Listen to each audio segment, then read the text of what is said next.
Good morning, guys. Today I am firing my big kiln today, which is super exciting. This is my biggest kiln I've ever fired, and also my first manual kiln. So today we're doing a Bisque firing and we're gonna see how this goes. So I already have the whole thing loaded up. I couldn't fill up that top shelf, but down below there's 4 shelves of stuff.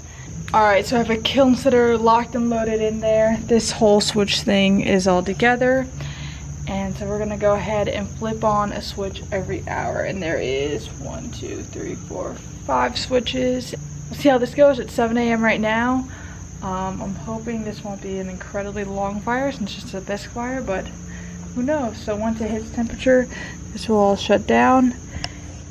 And we'll wait till tomorrow and I'll show you everything.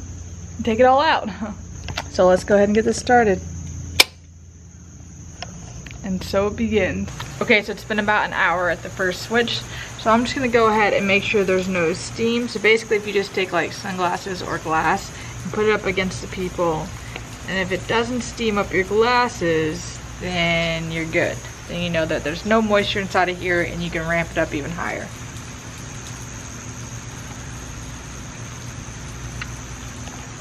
Alright, so my glasses are not fogging up. They shouldn't be because this Bisque ware has been drying forever. So I'm gonna go ahead and add another switch on. And put in a timer for an hour and let it heat up.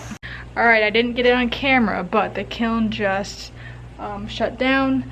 As you can see right there, it's tripped and it hit temperature, so that's super exciting. I did not know if it was gonna hit temperature. Wasn't really sure if the elements were good enough, but it did it. I also learned that this top part pulls too many amps and trips the breaker, so that sucks. Probably just take the lid off and make it a shorter kiln, but 12 hours or so we'll be able to unload this and see what everything looks like.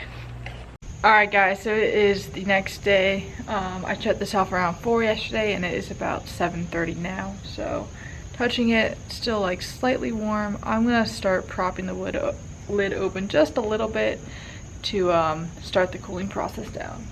I'll be at a market all day till about 2, so we'll see how far it's gotten by 2 o'clock. But I don't foresee this being able to open till probably this evening. This Bisque firing, I did the math on it. It was about a 9-hour Bisque firing, which I think was a little bit on the quick side, so it does make me nervous when I glaze this. I think next time I'm gonna do a little bit longer in between turning on each switch. But after I hit each switch, it took about 5 hours to hit temperature. So, right, about 4.5 to 5 hours to hit temperature. So. Yeah, if that's helpful for anyone. Yeah, so let's get this propped open. And I have myself just a little brick here, just a tiny bit open. I can see some pots in there right now at the top. They're looking pretty good. This was all way more stressful than a digital kiln, but I'm very excited to see the results.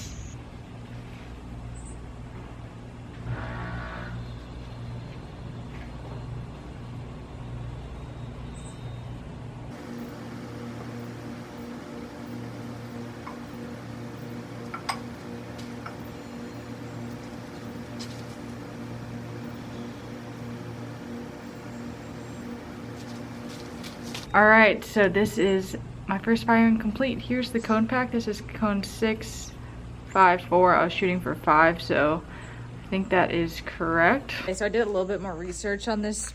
So basically, these were supposed to go down, obviously, at least this middle one, to reach cone 5, and it didn't.